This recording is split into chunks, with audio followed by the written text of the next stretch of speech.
کبھی سوچا ہے رات کو سنسان راستے پہ اکیلے چلتے ہوئے کہ کوئی آپ کے پیچھے چلتے ہوئے سانس لے رہا ہو، یا پھر کوئی رو رہا ہو آپ کے بالکل قریب؟ آج سنتے ہیں لال رونا کی کہانی، جو صرف پرانی داستان نہیں بلکہ آج بھی زندہ ہے۔ مہک اپنے ہاسٹل سے دیر رات تک لائبریری جا رہی تھی۔ راستہ سنسان تھا، صرف اس کے جوتوں کی آواز اور اس کا تیز دھڑکتا دل۔ تبھی اسے کسی عورت کے رونے کی آواز سنائی دی۔ بچوں کو واپس دو۔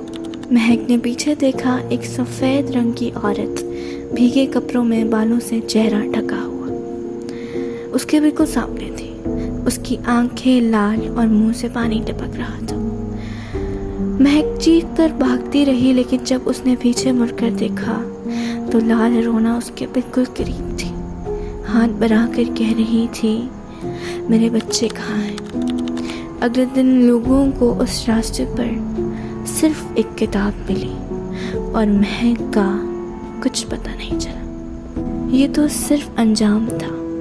آئے ہم جانتے ہیں کہ اس کی شروعات کیسے ہوئی۔ اس کہانی کی شروعات ہوتی ہے میکسیکو کے ایک چھوٹے سے گاؤں سے، جہاں 1523 میں جنم لیا ایک خوبصورت لڑکی نے، جس کا نام تھا ماریا۔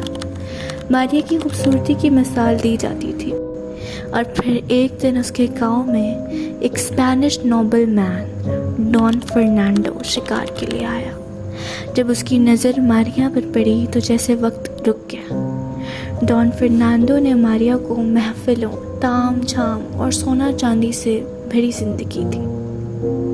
جلدی ہی ان کی شادی ہو گئی، اور کچھ ہی سالوں میں ماریا کے 2 بچے بھی ہو گئے۔ ماریا کی زندگی اب سپنوں سے بھی بہتر تھی۔ ایک محل، نوکر، سواریاں اور سب سے بڑا خزانہ اس کے بچے۔ لیکن یہ خوشی زیادہ دن تک نہ رہی۔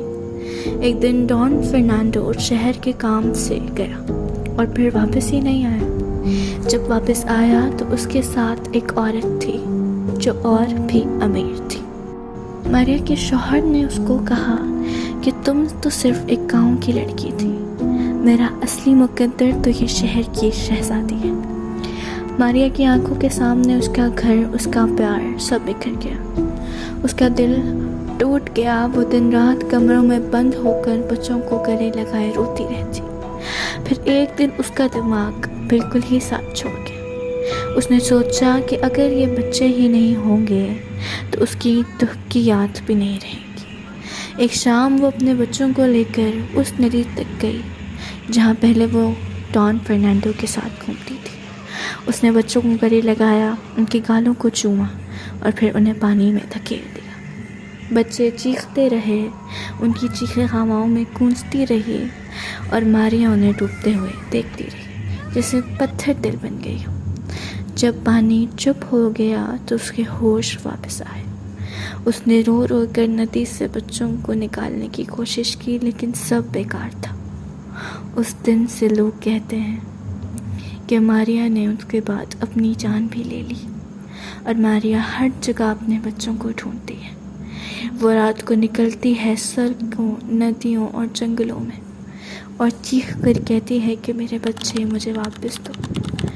لوگ اسے اب لال رونا یعنی رونے والی عورت کے نام سے جانتے ہیں۔ کہتے ہیں کہ جو بھی اسے ملتا ہے وہ سمجھ بیٹھتی ہے کہ شاید وہ اس کے بچے ہیں، اور پھر وہ کبھی واپس نہیں آتے۔ اگر آپ کبھی رات کو اکیلے چل رہے ہوں اور کوئی روتی ہوئی عورت دیکھیں تو کبھی اس کی طرف مت جائیں۔ شاید وہ لال رونا ہو جو آج بھی اپنے بچوں کی تلاش میں ہے۔ شکریہ اس کہانی کو سننے کے لیے، اور یاد رکھیں کہ اگلا قدم سوچ کر اٹھائیں۔